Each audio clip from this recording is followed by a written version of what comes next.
Bismillahirrahmanirrahim. Assalamualaikum warahmatullahi wabarakatuh. Alhamdulillahi rabbil alamin. Alhamdulillahi ja'ala ramadhana syahrus siyam wa syahrul qiyam. Asyhadu an la ilaha illallah wa asyhadu anna Muhammadan abduhu wa rasuluh. Allahumma salli wa sallim wa barik ala sayyidina wa maulana Muhammadin wa ala alihi wa ashabihi wa man tabi'ahum bi ihsanin ila yaumiddin. Rabbi syrah li sadri wa yassir li amri wahlul 'uqdatam min lisani yafqahu qawli. Subhanaka la ilma lana illa ma 'allamtana innaka antal alimul hakim. Ma'asyiral muslimin, jamaah yang dimuliakan Allah Subhanahu wa taala. Pagi hari ini dipertemukan kita semua oleh Allah dalam suasana yang berbeda, suasana Ramadan. Kalau biasanya di meja ini udah ada kelihatan, pagi ini nggak ada. Untuk pagi ini saya maafkan, tapi bulan berikutnya enggak. Kita bersyukur kepada Allah masih dipertemukan dengan bulan Ramadan. Kita bisa dimudahkan melaksanakan semua rangkaian ibadah, baik mulai dari ibadah puasa, salat tarawih, tadarus Al-Quran, infak sedekah, dan ibadah-ibadah lainnya. Dan kita berharap mudah-mudahan semua amal ibadah kita diterima oleh Allah Subhanahu wa ta'ala. Amin ya rabbal alamin. Jamaah rahimakumullah, pagi ini kita akan kembali melanjutkan pembahasan kita terkait dengan sirah Nabi Musa alaihi salam, perjalanan hidup dan perjuangan Nabi Musa. Pada kesempatan sebelumnya telah kita sampaikan tentang turunnya wahyu yang pertama kepada Nabi Musa alaihi salam, dan pagi hari ini kita akan sempurnakan pembahasan itu, yaitu dengan mengkaji beberapa ayat yang Allah sampaikan dalam surah Toha ayat 9 sampai dengan ayat ke-16. Ya, ini menyempurnakan tentang apa yang disampaikan oleh Allah dalam surah Al-Qasas yang sudah kita bahas pada kesempatan sebelumnya. Allah Subhanahu wa taala berfirman, "Wa hal ataka haditsu Musa idh ra'a nara faqala li ahlihim kuthu inni anastu nara la'alli atikum minha biqabasin aw ajidu 'alan nari huda." Dan apakah telah datang kepadamu wahai Muhammad kisah tentang Nabi Musa alaihi salam, yaitu ketika ia melihat suatu api, lalu dia berkata kepada keluarganya, "Berdiamlah kalian di sini dan aku akan mencari tahu tentang api tersebut, barangkali aku akan mendapatkan sebagian dari api itu untuk menghangatkan badan, atau aku akan mendapatkan petunjuk dari api tersebut." Nah, jamaah rahimakumullah, kemarin kita sampaikan bahwa Nabi Musa alaihissalam dalam perjalanan dari Madian bersama dengan keluarganya hendak kembali ke Mesir, tanah tempat asal dan tempat kelahiran beliau. Lalu kemudian di perjalanan beliau mengalami satu kondisi yang sangat sulit, tersesat, kehilangan arah, dalam cuaca yang sangat dingin dan dalam kegelapan malam. Tentu kondisi demikian, apalagi membawa keluarga, adalah kondisi yang sangat sulit. Ya, kondisi malam, tidak tahu jalan, tersesat, kemudian dalam kondisi cuaca yang sangat dingin. Maka kemudian dikisahkan dalam peristiwa tersebut bahwa Nabi Musa alaihissalam ketika sampai ke Gunung Tursina,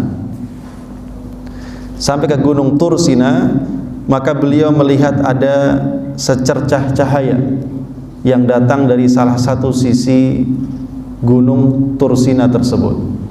Dan diceritakan bahwa cahaya ini tidak dilihat oleh orang lain kecuali hanya oleh Nabi Musa alaihissalam. Maka beliau mengatakan, "Idh ra'a nara faqala li ahlihim kuthu."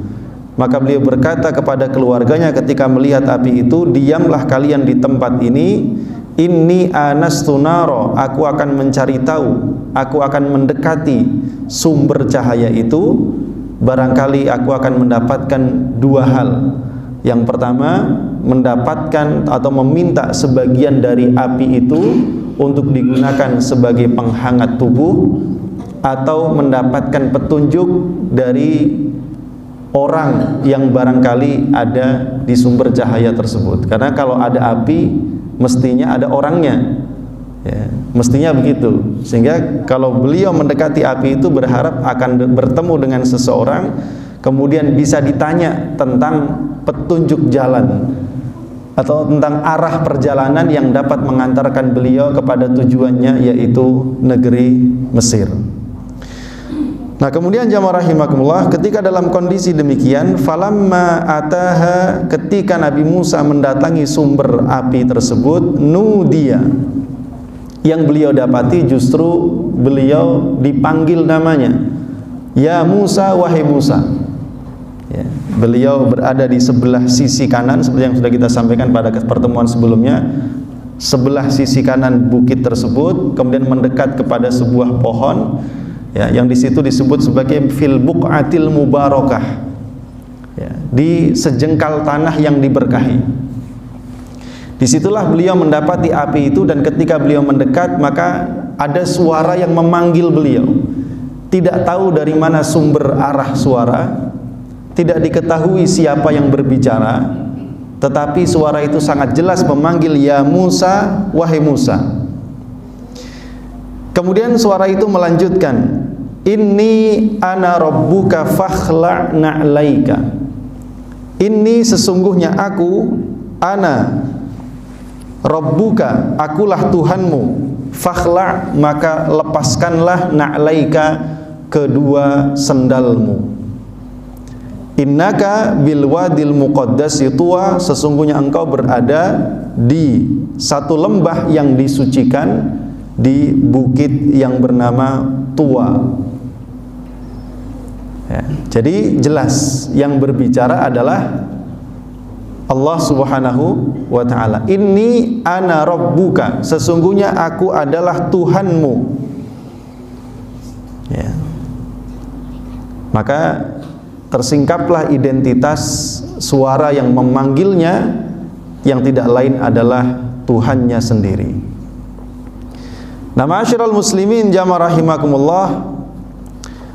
Nah, di sini kita lihat bagaimana cara Allah memanggil Nabi Musa alaihi salam dengan menggunakan kalimat inni ana rabbuka.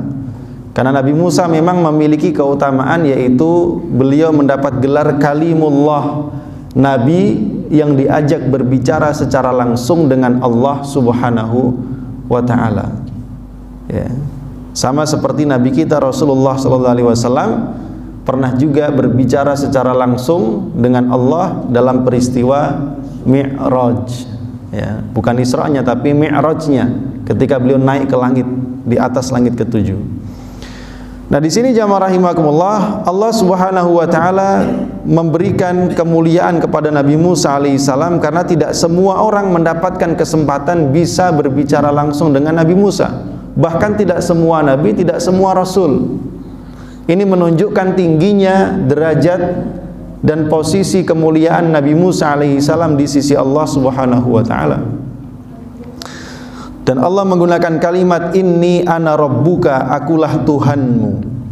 Kalimat Rabbun jamaah rahimakumullah, kalimat Rabbun itu menandakan ada kedekatan secara khusus antara hamba dengan Allah Subhanahu wa ta'ala. Karena Rabbun artinya yang menciptakan, yang merawat, yang mengurus, yang menghidupkan, yang mematikan, yang memberikan rizki, ya.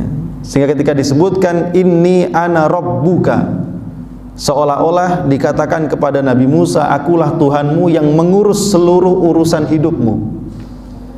Akulah Tuhanmu yang telah menghidupkanmu dan memberikan semua kenikmatan kepadamu. Akulah Tuhanmu yang telah menciptakanmu dari ketiadaan, lalu engkau menjadi ada, dan engkau bisa menikmati semua alam semesta yang telah aku ciptakan ini.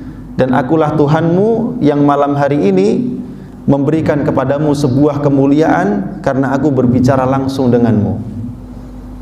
Itulah barangkali rahasianya mengapa doa-doa para nabi jamaah rahimakumullah banyak yang dimulai dengan kalimat Rabbana, atau Rabbi, ya.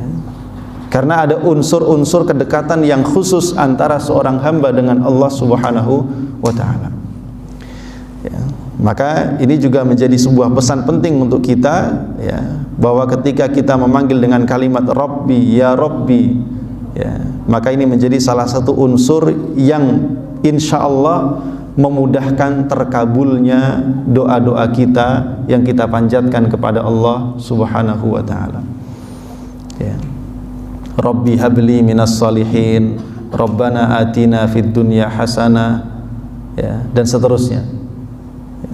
Bahkan ketika Nabi Sulaiman meminta kepada Allah kerajaan, maka beliau mengatakan Rabbi habli mulkan la yambagi li ahadim min ba'di. Ya Allah, ya Rabbi, wahai Tuhanku, berikan kepadaku kerajaan yang tidak mungkin dimiliki orang lain setelahku. Maka beliau memiliki kerajaan yang amat sangat besar, sangat luas, sangat kuat, ya, dan tidak ditundukkan oleh siapapun, ya. Ma'asyiral muslimin jamaah rahimakumullah, karenanya kemudian dengan kalimat inni ana rabbuka ini menjadikan hati Nabi Musa yang awalnya merasa takut karena dipanggil dengan suara tanpa ada wujudnya, itu satu hal yang apa Pak? Bapak-bapak pulang tengah malam ke rumah, di jalan sepi, tiba-tiba ada yang manggil, nggak ketahuan siapa yang manggil, rasanya gimana Pak? Ibu-ibu jam 2 bangun Bu, keluar rumah, ya, mau siap-siap bikin sahur, tiba-tiba ada yang manggil padahal nggak ada orangnya, gimana rasanya? Penasaran katanya. Lumrahnya kita pasti merasakan perasaan takut, ya, meskipun responnya macam-macam. Ada yang langsung lari, ya, ada yang kemudian teriak-teriak, ada yang penasaran siapa sih yang manggil gitu. Tapi pasti rasa takut itu mesti ada, ya. Tetapi ketika kemudian muncul identitasnya, ya, ternyata ketahuan yang manggil siapa gitu. Oh kamu gitu. Hilang rasa takutnya, apalagi yang manggil seseorang yang dikenal. Maka ketika yang memanggil ini adalah inni ana rabbuka, akulah Tuhanmu, akulah Rabbmu yang menciptakanmu, dan seterusnya, ya. Maka ini menjadikan Nabi Musa alaihissalam merasakan ketenangan, ketentraman, ya, kebahagiaan, sekaligus merasa aman. Kalau sudah ada Allah, selesai dah, ya. Tentu jamaah rahimakumullah, sebelum datangnya wahyu pertama ini, Nabi Musa alaihissalam belum mengenal secara pasti, belum mengenal secara hakiki siapakah Tuhannya, karena belum dapat wahyu.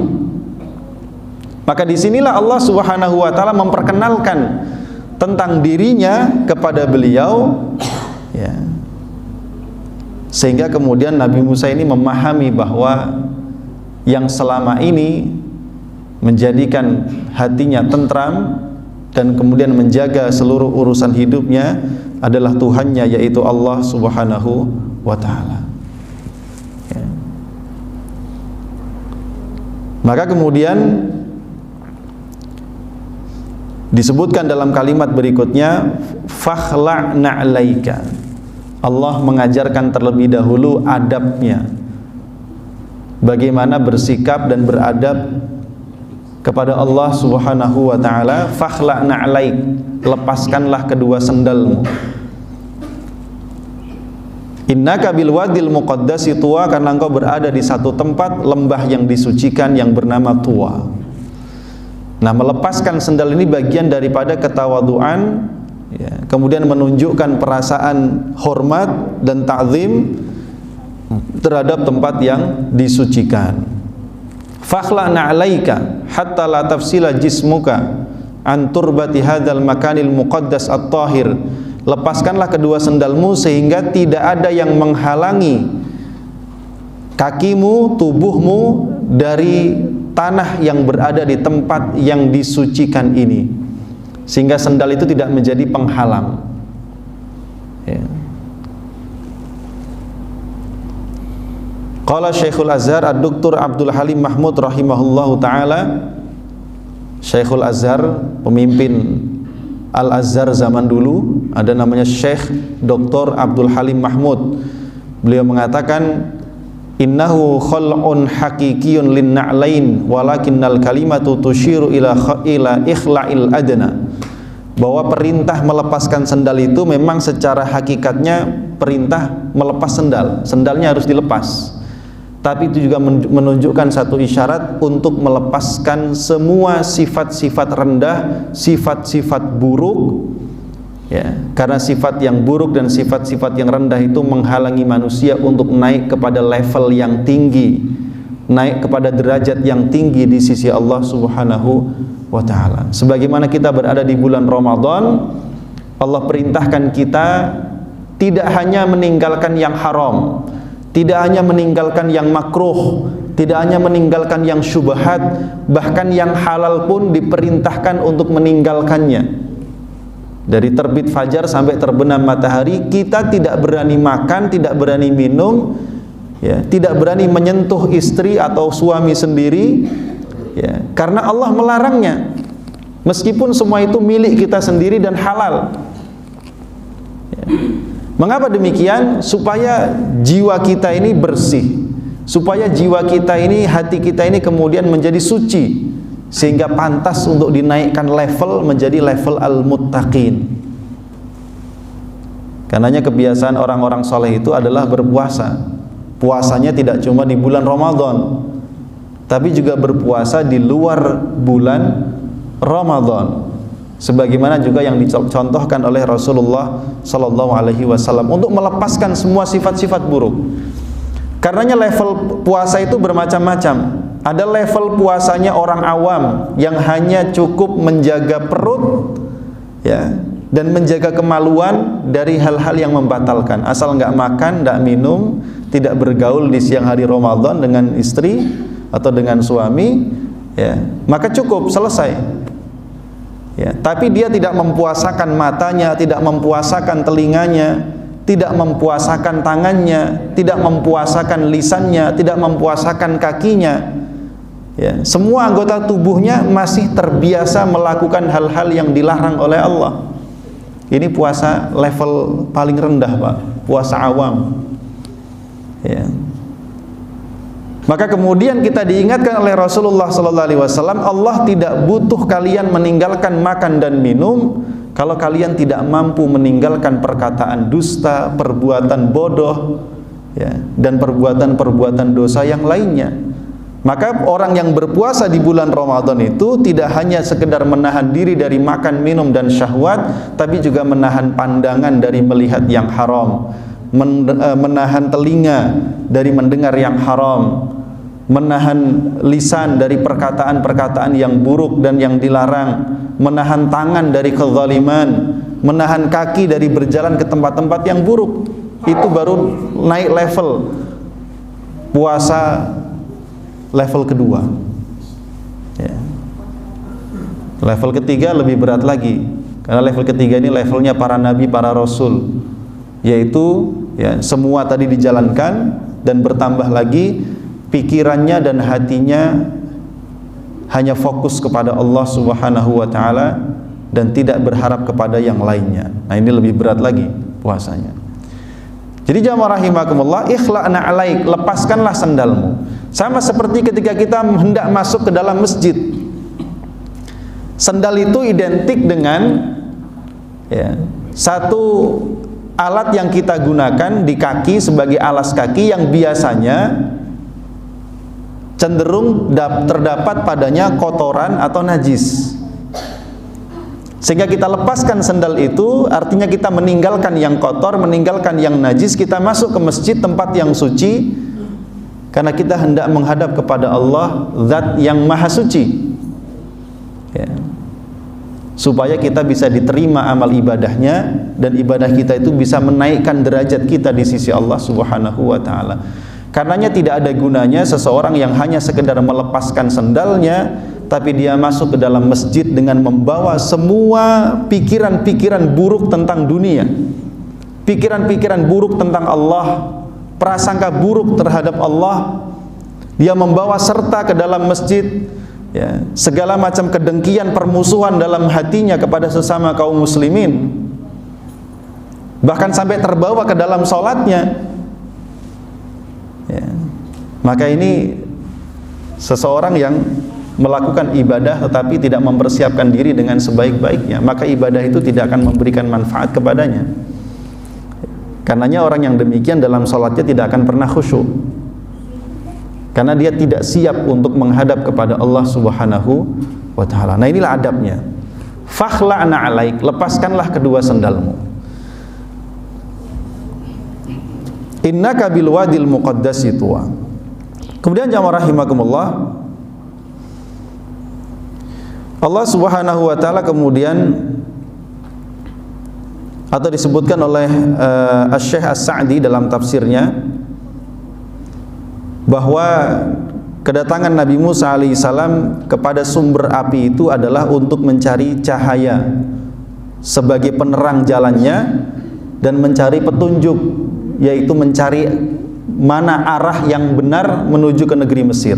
Maka beliau pun mendapatkannya, dan beliau juga mendapatkan an-nur al-ma'nawi, cahaya yang menerangi ruhaninya, cahaya yang menerangi hatinya, yaitu cahaya wahyu yang dengannya hati dan ruhnya menjadi terang benderang.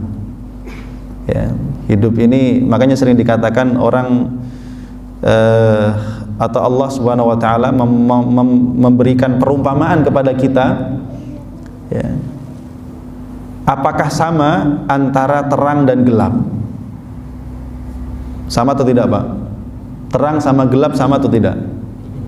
Tidak sama. Mana yang lebih baik, terang atau gelap? Terang. Kalau kita jalan di sebuah jalan, kita menuju ke satu tempat, kalau jalannya itu terang dengan jalan yang gelap, lebih nyaman mana? Terang.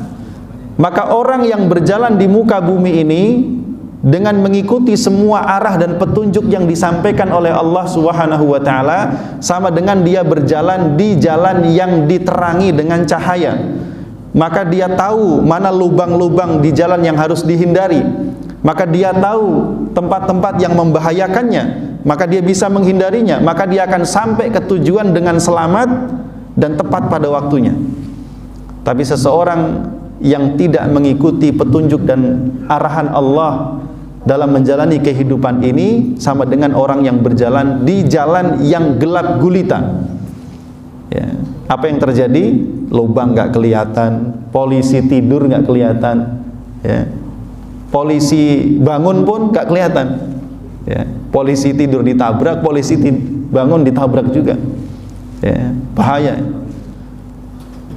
Dan ini akan menyulitkan dia sampai kepada tujuan, karena boleh jadi pada akhirnya dia bukan kepada tujuan, tapi dia kemudian tersesat masuk ke dalam jurang, ya. Karena dia tidak memiliki cahaya penerang dalam kehidupannya. Dan Nabi Musa alaihi salam mendapatkan semua cahaya itu, cahaya yang mengantarkannya ke negeri Mesir, juga cahaya yang menjadikan hatinya, menjadikan rohnya terang benderang dengan petunjuk Allah Subhanahu wa ta'ala. Ya. Nah, ini menyempurnakan. Karenanya permulaan dialog antara Nabi Musa dengan Allah Subhanahu wa ta'ala ini benar-benar satu momen untuk mempersiapkan Nabi Musa jasadan wa ruhiyan wa aqlan, secara fisik, secara ruh, secara akal, dipersiapkan sedemikian rupa mentalnya, ya, supaya beliau siap untuk mendapatkan misi yang amat sangat berat, misi membebaskan Bani Israel dari penjajahan Fir'aun, sekaligus misi untuk mendakwai Fir'aun, sang diktator yang amat sangat kejam, ya, butuh mental yang kuat, ya. Maka diuji oleh Allah sedemikian rupa dengan rangkaian berbagai macam ujian yang sudah kita sampaikan pada pertemuan sebelumnya, lalu dikuatkan, dimantapkan dengan wahyu yang diberikan oleh Allah Subhanahu wa ta'ala. Kemudian jamaah rahimakumullah, Allah mengatakan, wa ana ikhtartuka fastami' lima yuha. Wa ana, dan akulah ikhtartuka yang telah memilihmu wahai Musa, fastami', maka dengarkanlah dengan sungguh-sungguh, lima yuha, terhadap apa yang hendak diwahyukan kepadamu. Nah, Kita melihat di sini ada kalimat wa anakhtartuka, aku yang memilihmu. Ini menunjukkan kenabian itu pilihan, Pak. Ya, bukan latihan. Orang mau jadi nabi, gak bisa latihan jadi nabi, itu gak bisa. Saya mau latihan lah, puasa sehari semalam selama 40 hari, ya, terus mengasingkan diri di puncak gunung tertentu, terus bersemedi dia, ya, dengan harapan mudah-mudahan jadi nabi. Gak bisa. Ya, karena kenabian itu adalah pilihan. Wa anakhtartuka, aku yang memilihmu. Karena ini menjadi sebuah kemuliaan, Allah yang memilih. Ya. Di antara hamba-hambanya yang kemudian dijadikan sebagai nabi. Atau dalam surah lain Al-A'raf 144 kalimatnya menggunakan innistofaituka 'alan nas, aku yang telah memilihmu. Kalau di surat Toha kalimatnya ikhtartuka, aku pilih kamu. Di Al-A'raf lebih spesifik istofaituka, al-mustafa, yang terpilih. Kalimat yang terpilih itu seperti yang sudah sering kita jelaskan dari kalimat sofiyun, artinya jernih. Ya, jernih itu kalau yang dijernihkan berarti yang dibuang adalah yang kotor, Pak. Kalau madu itu adalah min asalim musaffa. Kelak di surga itu ada sungai yang alirannya, airnya itu madu yang jernih, yang murni. Asalim musaffa, madu murni. Kata bapak-bapak, madu murni itu kalau dibawa pulang istrinya marah. Bener, Pak? Bener, Pak? Madu murni katanya kalau dibawa pulang istrinya marah. Itu murni namanya. Kalau dibawa pulang istrinya nggak marah, malah minta, berarti nggak murni namanya. Masya Allah. Jadi istofaituka, dipilih dari sekian banyak orang Bani Israel itu, dipilih yang paling baik. Dan disinilah Allah memilih Nabi Musa alaihissalam yang terbaik dari Bani Israel untuk menerima wahyu, menjadi nabi dan menjadi rasul yang diberikan kepadanya risalah kenabian sekaligus misi kerasulan. Ya. Jadi nggak ada ceritanya orang latihan jadi nabi. Ya, maka nanti kalau ada orang latihan jadi nabi, ya, itu berarti nggak pernah ngaji di Al-Muhajirin berarti. Ya. Nah, ini kemuliaan yang diberikan Allah kepada Nabi Musa alaihissalam karena Allah yang memilihnya di antara sekian hamba-hambanya. Dan begitu pula nabi-nabi yang lain. Ya. Dan jamaah rahimakumullah, di antara keistimewaan Nabi Musa alaihissalam ini, beliau dibesarkan di dalam istananya Fir'aun, sumber kemusyrikan, sumber kerusakan, sumber kemaksiatan. Tetapi dari kecil sampai dewasa, Nabi Musa itu diberikan penjagaan oleh Allah Subhanahu wa taala sehingga beliau tetap tumbuh dalam fitrah kesuciannya.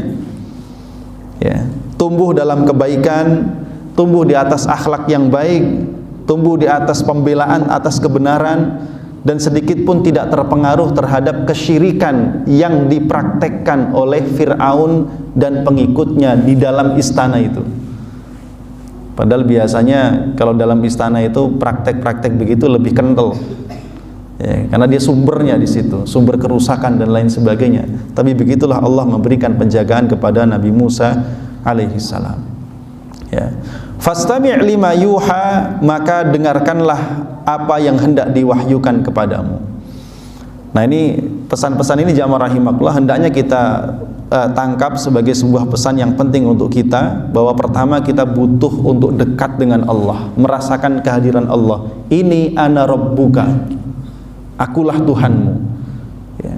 Seseorang yang merasakan kehadiran dan kebersamaan dengan Allah Subhanahu wa taala, hidupnya tidak akan susah.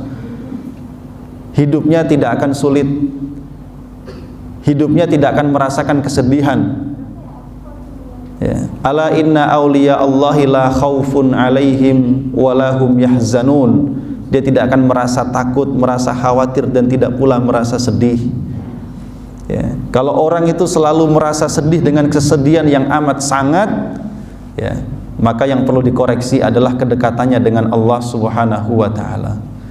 Ya, karena orang yang merasakan kehadiran dan kedekatan Allah, tidak ada persoalan yang besar di hadapannya. karena dia memiliki Allah, Tuhan yang maha besar. Ya. Dan ini yang penting dihadirkan. Dan Ramadan ini, puasa ini mengajarkan kepada kita untuk merasakan setiap waktu, setiap saat kehadiran, kedekatan dan kebersamaan kita dengan Allah Subhanahu wa ta'ala. Buktinya kalau Ramadan jarang banget orang lupa puasa, Pak. Ya, Pak. Ada nggak yang hari ini udah lupa, atau selama dari puasa hari pertama sampai sekarang ada yang lupa makan sepiring baru inget? Jarang sekali. Ya. Atau bisa dibilang hampir tidak ada. Mungkin hari pertama, ya mungkin ada yang lupa sekali, dua kali. Tapi saya nggak yakin kalau lupanya sampai makan sepiring. Ya. Kenapa? Karena merasakan kehadiran. Bahkan tadi kita sampaikan, walaupun di dalam rumah sendiri, nggak ada siapapun yang melihat, punya makanan di rumah, punya minuman di rumah, tapi nggak berani membatalkan puasa. Kenapa? Karena belum waktunya merasakan kehadiran Allah. Takut. Nah, itu penting, ya.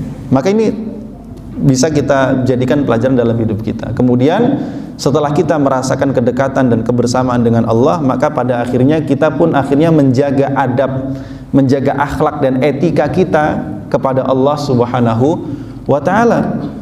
Ya, menjaga lisan, menjaga tangan, perbuatan, mata dan semuanya. Ya. Fakhla'na alaik tadi, meninggalkan semua yang buruk. Ya, lalu kemudian yang berikutnya di Ramadan kita dianjurkan memperbanyak tadarus Al-Quran.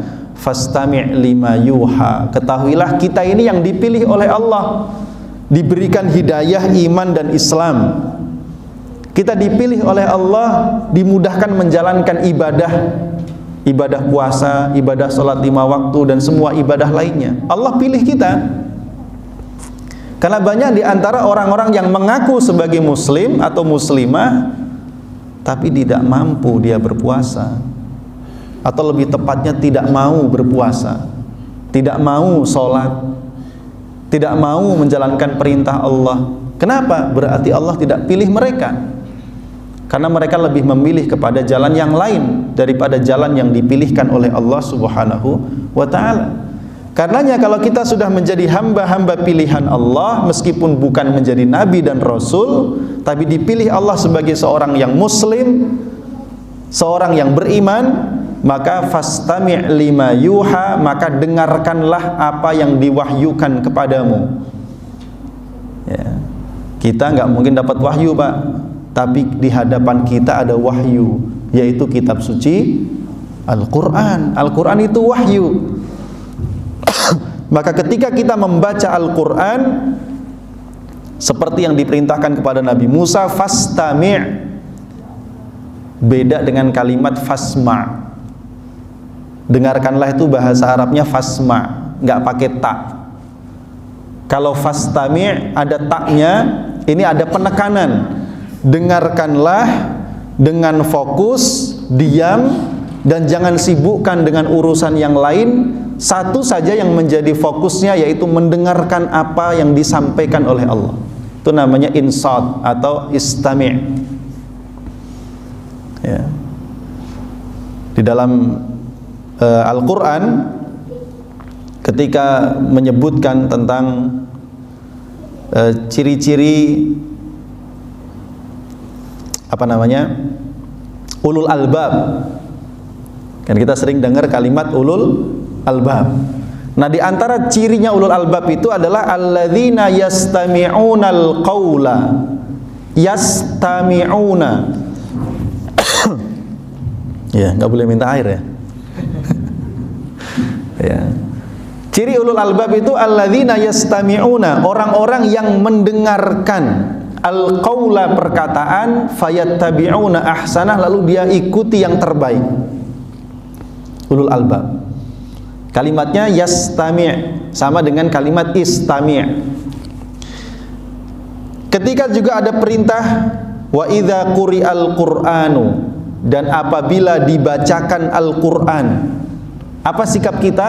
Fastami'u, maka dengarkanlah dengan serius lahu kepada Quran, wa ansitu, dan diamlah la'allakum turhamun, mudah-mudahan kalian mendapatkan rahmat.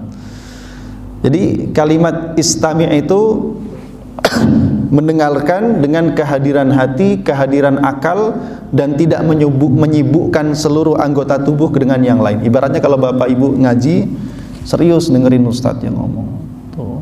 Pikirannya nggak kemana-mana, matanya tertuju kepada yang berbicara, ya, hatinya menyimak, pikirannya menyimak, fokus, dan urusan lain tuh ditinggalkan. Fokus, diem, ya, sampai ada nyamuk pun udah gede sini nggak kerasa. Itu namanya istami'. Ya. Begitulah Allah Subhanahu wa taala memerintahkan kepada Nabi Musa untuk mendengarkan pesan atau wahyu yang akan disampaikan, dan begitu pula Allah perintahkan kepada kita kalau dibacakan kepada kita kitab suci Al-Qur'an, sikap kita fastami'u lahu wa ansitu. Kalau itu kita lakukan, la'allakum turhamun, kita mendapatkan rahmat dari Allah Subhanahu wa taala. Ya.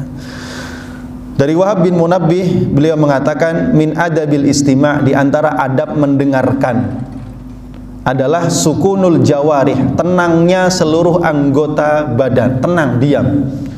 Wa ghaddul basar, dan menundukkan pandangan. Wal isgha' bis sam'i, mendengarkan dengan serius, memfokuskan telinga kepada yang disampaikan. Wa hudurul aqli, hadirnya akal. Wal azmu alal amal, dan punya tekad untuk mengamalkan yang disampaikan. Nah, barangkali ini nih yang PR paling besar kita. Al azmu alal amal, bertekad mengamalkan pesan yang disampaikan. Ya. Itu yang disebut dengan istima' yang dicintai oleh Allah. Ya. Maka kalau ada seseorang yang hanya menahan seluruh anggota tubuhnya dari segala kesibukan, tetapi kemudian matanya masih sibuk, hatinya masih sibuk, ya, dengan hal-hal yang lain, ya, maka yang seperti ini tidak disebutkan mengamalkan kalimat istami'. Ya. Nah, jamaah rahimakumullah, Sufyan bin Uyainah mengatakan awalul ilmi al-istima'. Ya, permulaan ilmu itu mendengar. Makanya di zaman Nabi itu kan jarang sekali orang menulis, karena itu belum menjadi sebuah budaya atau tradisi. Ada yang menulis tapi hanya sebagian kecil orang. Orang-orang Arab itu memindahkan pengetahuan dengan cara mendengar dan menghafal. Hadis-hadis yang sampai kepada kita itu berkah hafalan mereka. Ya. Setiap huruf, setiap katanya terjaga dengan baik. Quran itu sampai kepada kita juga prosesnya melalui dihafal, didengarkan. Ya, maka tepat yang disampaikan Sufyan bin Uyainah, permulaan ilmu itu mendengar, al-istima'. Thummal fahmu, kemudian memahami. Thummal hifdhu, kemudian menghafal. Thummal amalu, kemudian mengamalkan. Thumman nashru, kemudian menyebarkan atau mengajarkannya kembali. Ini 5 proses. Ya. Mendengar, memahami, menghafal, mengamalkan, mengajarkan atau menyebarkan. Ya. Maka ketika seorang hamba mendengarkan kitab suci atau mendengarkan hadis-hadis Nabi, ya, dengan niat yang tulus untuk mendapatkan apa yang dicintai oleh Allah, maka Allah yang akan menjadikan dia memahami pesan-pesan yang tersirat ataupun yang tersurat di dalam pesan-pesannya, di dalam firman-firmannya, dan Allah jadikan di dalam hatinya cahaya yang menerangi kehidupannya. Ya. Baik, ma'asyiral muslimin jamaah rahimakumullah. Kemudian yang berikutnya Allah mengatakan innani anallahu la ilaha illa ana fa'budni wa aqimis sholata li dzikri. Ini juga menjadi sebuah pesan dan bekal yang penting bagi Nabi Musa alaihissalam, dan juga menjadi pesan bagi kita semua. Innani anallah, Allah menegaskan kembali identitasnya, sesungguhnya akulah Allah. Kalau tadi menyebut dengan nama Rabbi, Rabbun, di sini Allah menyebutkan dengan namanya langsung, innani anallah, akulah Allah. La ilaha illa ana, tidak ada Tuhan yang berhak, yang layak disembah, ya, kecuali hanya aku. Fa'budni, maka sembahlah olehmu aku. Wa aqimis sholata, dan tegakkanlah salat li dzikri, untuk mengingatku. Nah, ini pesan yang juga luar biasa jamaah rahimakumullah. Allah Subhanahu wa taala mendetilkan tentang siapa dirinya dengan sebutan Allah yang layak, yang berhak untuk disembah dan menjadi tujuan peribadatan kita. Semua ibadah yang kita lakukan tidak boleh dilakukan dan tidak akan diterima serta tidak akan diberikan pahala kecuali kalau kita tujukan hanya kepada Allah saja. Kalau ibadah kita lakukan dengan tujuan untuk mendapatkan selain daripada ridha Allah, maka ibadah itu tidak diterima, ibadah itu tidak berpahala, tapi justru menjadikan pelakunya berdosa. Dan ini menjadi poin penting yang harus diketahui setiap orang, setiap manusia. Perkara penting yang perlu dia ketahui pertama kali sebelum yang lain adalah ma'rifatullah, mengenal Allah. Ya. Sebagaimana juga yang diperintahkan kepada Rasulullah sallallahu alaihi wasallam. Ini merupakan aujabul wajibat, kewajiban yang paling wajib adalah mengenal Allah. Karenanya sebelum seseorang itu diperintah sholat, sebelum diperintah zakat, diperintah puasa, diperintah haji, pertama dia harus meyakini dulu 2 kalimat syahadat. Dia harus bersaksi. Namanya bersaksi itu bersaksi dengan pengetahuan. Yang namanya bersaksi itu bersaksi atas dasar kesadaran, bukan keterpaksaan. Karenanya Islam tidak pernah memaksa siapapun menerima Islam atau mengucapkan kalimat syahadat.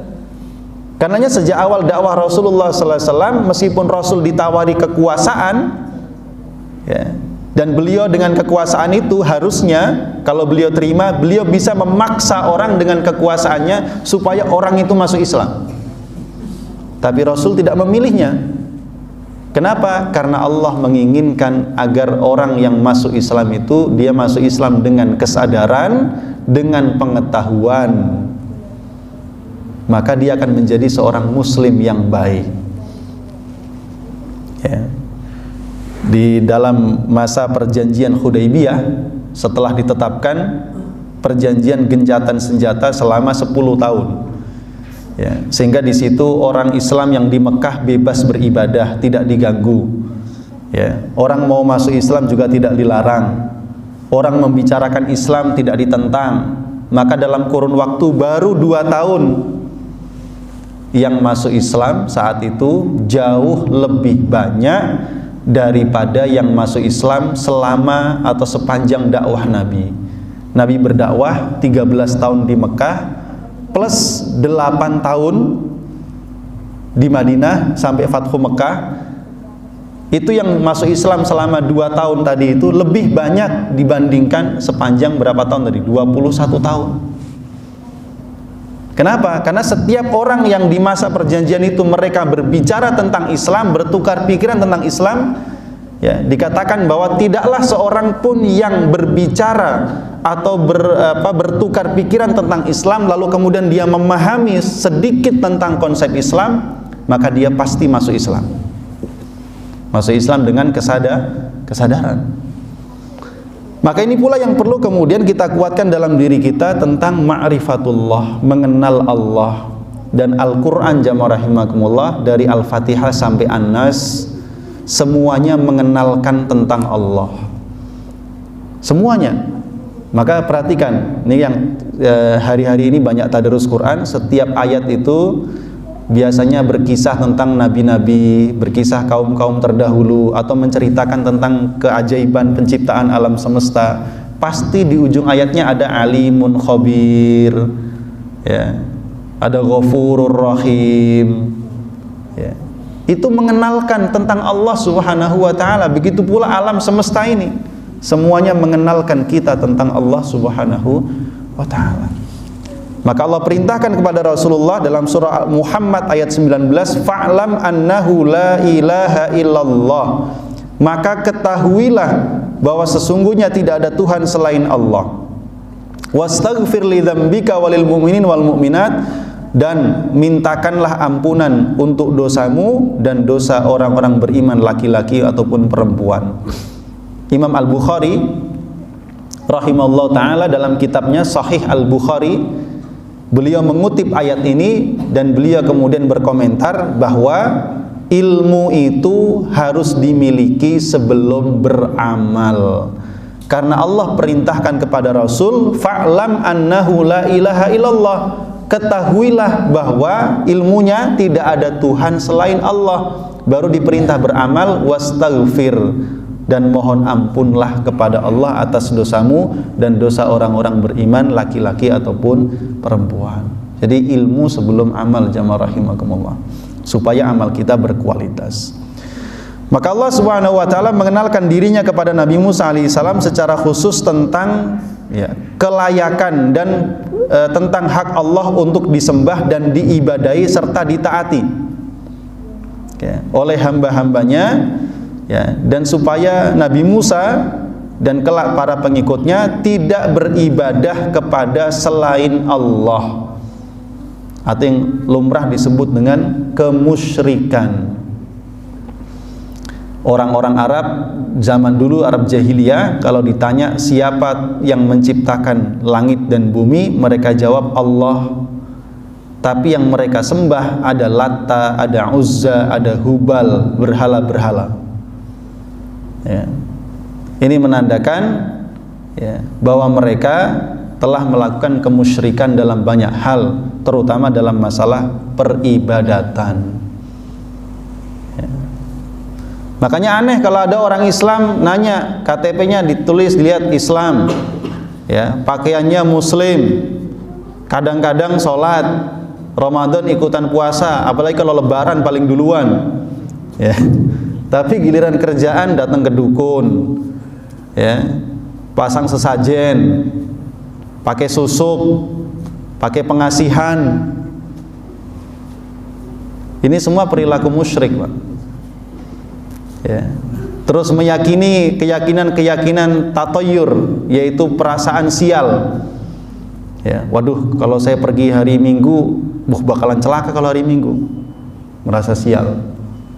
Takut sama angka 13, dan macam-macam.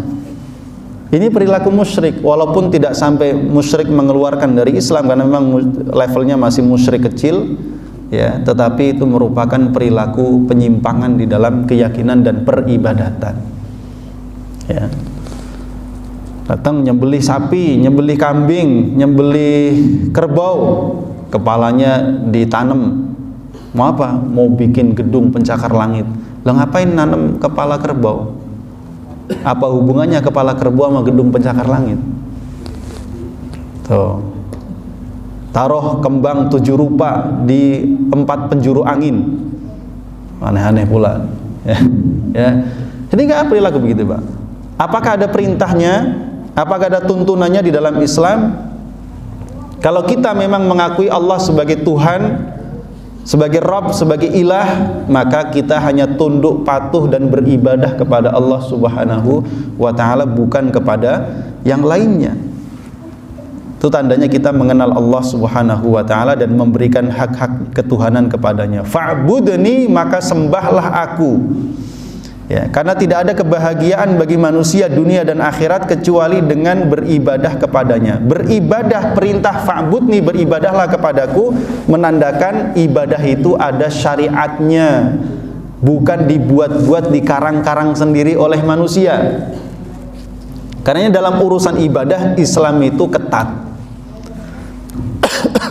Tidak membolehkan siapapun berinovasi untuk menambah-nambah atau mengurang-ngurangi atau membuat-buat ibadah model baru. Urusan ibadah saklek. Meskipun ada beberapa kelonggaran-kelonggaran yang diberikan dalam urusan teknisnya. Nah inilah jamaah rahimakumullah, perintah fa'budni, sembahlah oleh kalian aku, artinya adalah di situ ada syariat yang harus ditaati, yang harus dipatuhi, karena yang disebut ibadah itu adalah ketundukan, ketaatan, kepatuhan secara total kepada Allah di dalam seluruh kehidupan kita. ya, ketundukan, kepatuhan secara total. Ya, bicaranya diatur sesuai dengan yang diridhoi Allah. Perilakunya juga demikian. Pekerjaannya demikian, makanan yang masuk ke dalam perutnya juga diatur sedemikian rupa, hanya boleh masuk yang halal. Bahkan yang halal pun kalau dia nggak thayyib, nggak jangan dimakan. Ya. Bahkan yang halal sekalipun jangan kebanyakan. Yang halal saja kalau kebanyakan bikin penyakit, apalagi yang haram. Ya. Jadi kepatuhan kita, ketundukan kita kepada Allah itulah disebut sebagai ibadah kita. Karenanya gelar kita paling tinggi itu adalah Abdullah, Pak. Abdullah, gelar paling tinggi. Kita diakui sebagai hamba Allah. Ya, dan Ramadan itu juga demikian. Meneguhkan identitas kita sebagai hamba Allah. Ya. Dan wa aqimis sholata li dzikri, lalu Allah katakan dan tegakkanlah salat untuk mengingatku. Jadi syariat salat itu sudah menjadi syariat nabi-nabi terdahulu, termasuk di zaman Nabi Musa alaihi salam. Karenanya ketika Nabi Muhammad Mi'raj ke langit, turun ke langit ke-6, ketemu Nabi Musa, ditanya, kamu dapat apa? Salat 50 waktu. Kata Nabi Musa, balik lagi minta dispensasi. Umatmu nggak bakal kuat karena saya sudah mencoba kepada umatku dan mereka nggak kuat. Nabi Muhammad balik, dikurangi 10, jadi tinggal 40. Terus ketemu Nabi Musa lagi, diminta untuk minta pengurangan, disuruh minta pengurangan sampai tinggal 5. Ketika tinggal 5, Nabi Musa masih mengatakan, mintalah kembali kepada Allah supaya menguranginya, karena umatmu nggak bakal kuat, karena saya sudah mencoba kepada umatku dan mereka nggak kuat. 5 itu. Kata Rasul, tidak, saya malu, 5 ini cukup, dan insya Allah saya yakin saya dan umatku sanggup melakukan sholat 5 waktu sehari semalam. Ya. Jadi sholat itu menjadi syariat nabi-nabi, ya. Bahkan semenjak mereka mendapatkan wahyu yang pertama, syariat pertama yang diwajibkan adalah syariat ibadah sholat. Rasul pun jamaah rahimakumullah setelah dari Gua Hira mendapatkan wahyu yang pertama, pada periode berikutnya, wahyu yang berikutnya, Rasul diajarkan berwudu, diajarkan sholat oleh malaikat Jibril alaihi salam. Kenapa? Karena sholat itu bekal yang paling penting dalam kehidupan. Sholat itu menenangkan hati kita, menenteramkan hati kita. Salat itu memberikan kedamaian dan memberikan dalam hati kita perasaan dekat dengan Allah Subhanahu wa ta'ala. Karenanya waktu-waktu salat dibagi sehari 5 kali di waktu yang berbeda. Dari mulai bangun tidur, di saat sibuk, di saat rehat, dan di saat sebelum tidur. Supaya setiap waktu, setiap saat kita terus ingat kepada Allah, meskipun kesibukan itu banyak memberikan tekanan dalam kehidupan kita. Tapi begitu kita mendengar panggilan hayya 'alas shalah, hayya 'alal falah, timbul keteduhan dalam hati. Kalau kita kemudian datang memenuhi panggilan itu, kita ambil air wudu. Air wudu itu menyegarkan diri kita, badan kita, menyegarkan ruh dan pikiran kita. Kalau kemudian kita masuk ke dalam masjid, kita sholat, dimulai dengan sholat tahiyatul masjid, lanjut dengan sholat qobliyah, sholat berjamaah, kedekatan kepada Allah semakin terasa. Apalagi kalau sholat itu kemudian dijiwai, ya, dengan merasakan kehadiran Allah Subhanahu wa ta'ala, maka sholat itu bekal paling penting dalam kehidupan. Buktinya nabi-nabi dengan tugas yang paling berat, misi yang paling berat, diberikan bekal oleh Allah. Bekalnya adalah sholat. Dan sholat merupakan cara terbaik untuk meminta pertolongan kepada Allah atas semua kesulitan hidup kita. Ista'inu bis sabri wassalah. Wassalah. Ya. Karenanya ibadah puasa kita di bulan Ramadan tidak ada maknanya kalau kita tidak menjaga sholat 5 waktu. Kita bilang kita pengen dibebaskan Allah dari api neraka, ya. Tapi puasanya dijalankan nggak serius, sholatnya juga nggak serius. Padahal Rasul mengatakan, barang siapa yang mampu menjaga sholat berjamaah selama 40 hari dan tidak tertinggal takbiratul ihramnya imam, maka dia akan ditulis untuknya 2 kebebasan. 1, bebas dari neraka, 2, bebas dari kemunafikan. Jadi sholat ini bekal yang sangat penting. Nabi Musa setelah ini akan diberikan tugas berat menghadapi Fir'aun dan pengikutnya. Setelah Fir'aun selesai menghadapi kaumnya sendiri, Bani Israel yang sangat keras kepala, sangat ngeyel, condong kepada kemusyrikan, pembangkang, tugas berat membina Bani Israel, bekalnya sholat. Sementara kita ini tugasnya nggak seperti Nabi Musa. Urusan kita masih urusan dunia, jamaah rahimakumullah. Dan dunia aja, baru dunia aja udah bikin kita stres. Terus kita tidak mau sholat. Maka apa bagian kita nanti di akhirat kalau kita tidak serius menjalankan perintah Allah? Jadi jamaah rahimakumullah, ini pesan-pesan penting melengkapi yang kita sampaikan pada kesempatan bulan yang lalu, tentang ma'rifatullah, mengenal Allah, kemudian patuh, taat, tunduk secara total dengan ibadah kita kepada Allah Subhanahu wa ta'ala, menjalankan syariatnya, dan juga secara khusus disebutkan ibadah salat, karena salat menjadi bekal kita dalam mengarungi kehidupan kita. Barulah kemudian Allah tegaskan kembali tentang 2 mukjizat yang Allah berikan, yaitu mukjizat berupa tongkat yang bisa berubah menjadi ular, dan juga mukjizat berupa tangan beliau yang bisa bercahaya ketika dimasukkan ke dalam kerah bajunya atau saku bajunya. Baik jamaah rahimakumullah, demikian waktu sudah menunjukkan pukul 6. Terima kasih atas perhatiannya dan mohon maaf apabila masih banyak kekurangan dan kesalahan. Mudah-mudahan ini menjadi renungan kita dan menjadi penyemangat kita untuk terus meningkatkan kualitas iman kita, kualitas ketakwaan kita, dan semoga kita bisa menjadi hamba-hamba yang muttaqin, hamba-hamba yang diterima ibadahnya oleh Allah Subhanahu wa ta'ala. Wallahu a'lam bishawab.